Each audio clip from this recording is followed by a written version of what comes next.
When you hear the word battle, you might think of one day of fighting, maybe even just a few hours. But the battle I'm going to talk about lasted for many months. So after Dunkirk, Britain was alone.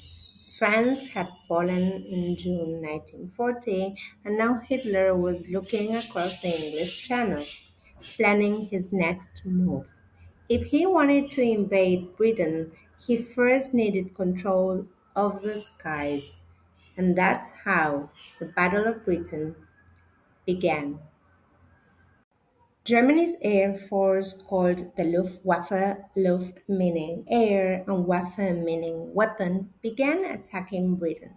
Their goal was clear: destroy the Royal Air Force, damage key infrastructure, and prepare the way for an invasion.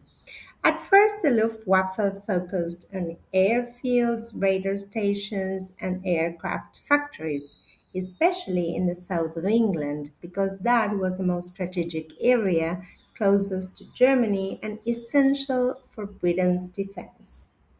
Then, something changed. The attacks shifted toward cities, especially London, in what we call the Blitz. Night after night, bombs fell on the city.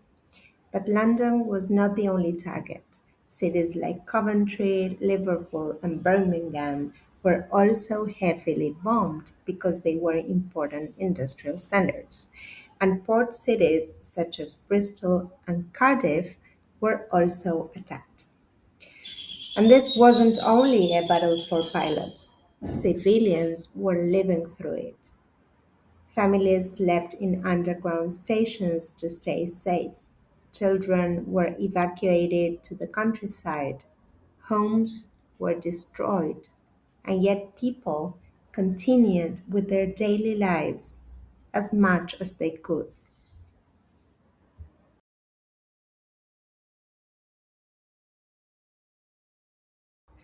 At the same time, Britain defended itself in the air. The Royal Air Force used two main types of fighter planes, the Spitfire and the Hurricane. The Spitfire was especially fast and agile, perfect for fighting German planes in the sky. The Hurricane was slightly less advanced but very effective, especially against bombers. But one of Britain's greatest advantages was something less visible: radar. Radar allowed Britain to detect incoming German planes before they arrived. This meant the RAF didn't have to guess. They knew when and where to send their fighters. It saved time, energy, and resources.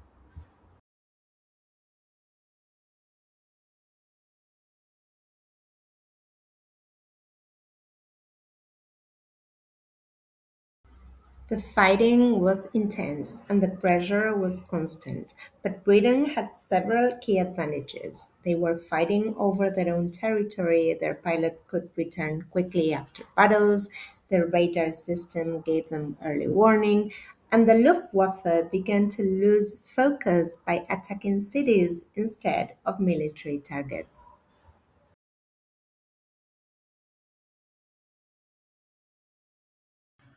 By October 31st, 1940, after months of intense fighting in the skies, Hitler postponed and eventually cancelled his invasion plan known as Operation Sea Lion. And for the first time in the war, Nazi Germany had been stopped.